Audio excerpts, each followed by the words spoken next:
Assalamualaikum warahmatullahi wabarakatuh. Pada kesempatan kali ini aku adalah Nur Ashifa akan menjelaskan materi terkait pendeteksian kecurangan, red flag, dan penilaian risiko. Pendeteksian kecurangan, red flag, dan penilaian risiko. Nah, yang pertama kita masuk dulu ke pendahuluan. Dalam akuntansi forensik, pendeteksian kecurangan menjadi proses yang sangat penting untuk mengidentifikasi potensi penipuan dalam organisasi. Proses ini berfokus pada pengenalan tanda-tanda bahaya atau bisa juga disebut sebagai red flag dan penilaian risiko yang menunjukkan area rawan fraud. Dengan memahami indikator tersebut, auditor forensik dapat mengantisipasi dan menindaklanjuti potensi pelanggaran secara efektif. Lalu selanjutnya untuk definisi red flag dan risk assessment atau penilaian risiko.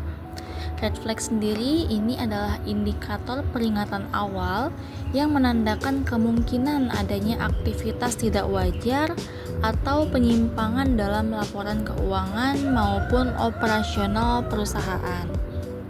Lalu untuk penilaian risiko ini adalah proses identifikasi dan evaluasi terhadap kemungkinan terjadinya kecurangan dalam suatu organisasi.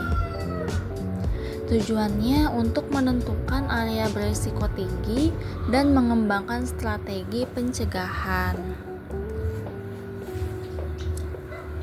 Lalu selanjutnya ada jenis-jenis red flag. Yang pertama ada red flag operasional yang merupakan tanda bahaya yang muncul dari proses kerja sehari-hari. Contohnya, prosedur yang tidak dipatuhi, dokumen yang hilang, transaksi yang tidak memiliki bukti pendukung, atau ada aktivitas yang tidak biasa dalam alur kerja.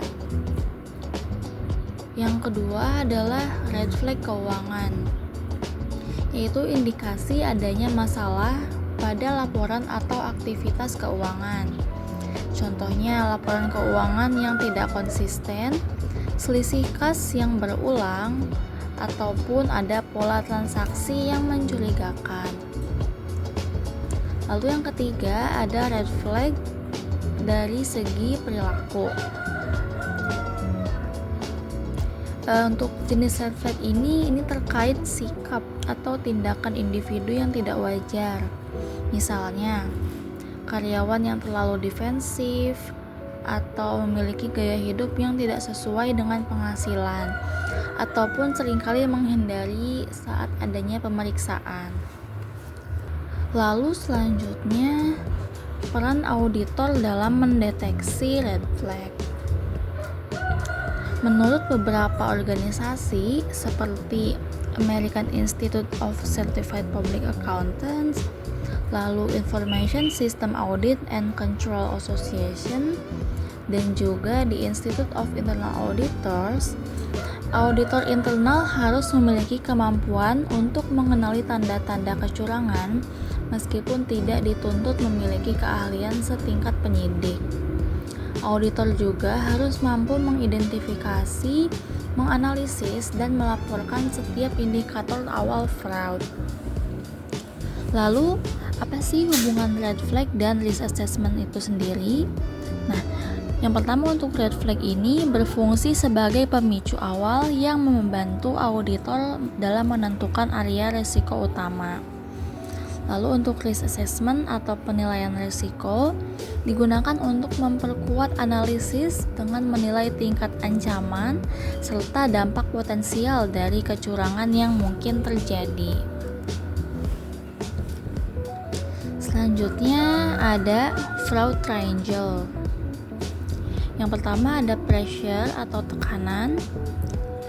Pressure ini atau tekanan ini membuat seseorang merasa harus melakukan kecurangan, misalnya karena adanya kebutuhan finansial atau gaya hidup yang berlebih atau tekanan dari atasan, dan juga banyak yang lainnya.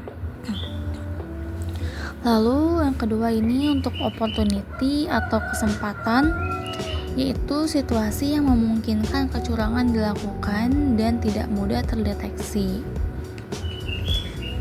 Contohnya, lemahnya pengendalian internal atau minimnya pengawasan. Yang ketiga ada rationalization atau rasionalisasi, yaitu pembenaran yang dibuat pelaku untuk meyakinkan dirinya bahwa tindakannya bisa diterima.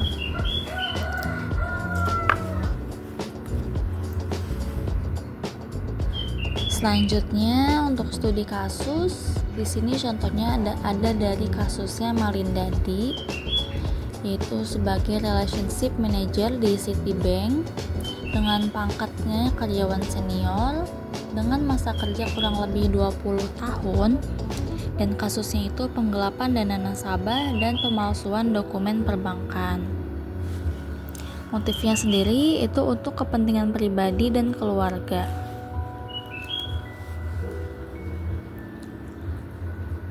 Untuk modus operasinya, di sini Malindadi membangun kepercayaan nasabah dengan pelayanan istimewa di ruang khusus Citibank.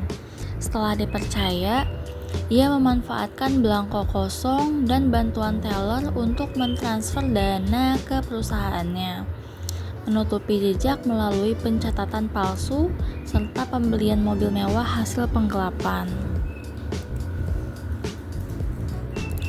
Lalu untuk skemanya, menurut kesaksian Reniwati Hamid, Malinda ini menyalurkan dana nasabah ke 4 perusahaan miliknya bersama rekan-rekannya. Uangnya sendiri digunakan untuk kepentingan pribadi, rekannya Andika, Fiska, dan juga Ismail.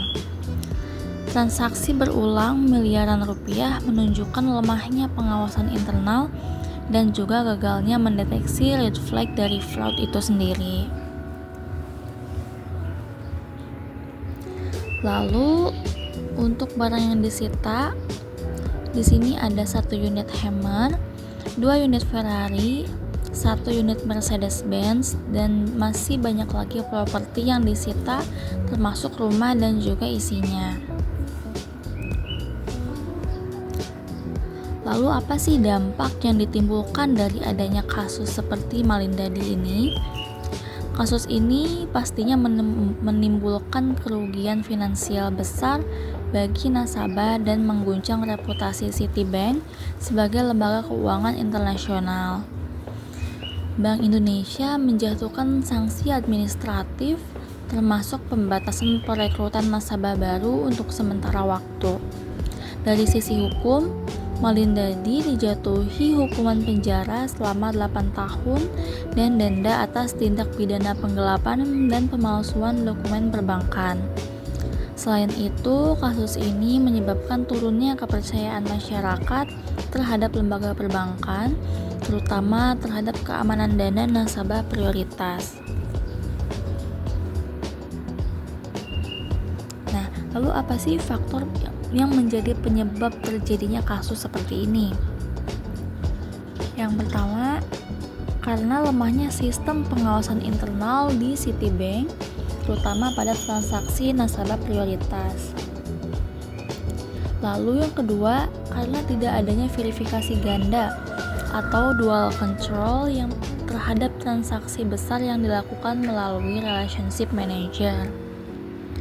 Lalu adanya kolusi antara karyawan dan teller yang memudahkan proses pemindahan dana. Lalu selanjutnya, karena faktor dari individu itu sendiri yang berupa gaya hidup mewah, keserakahan, maupun penyalahgunaan kepercayaan.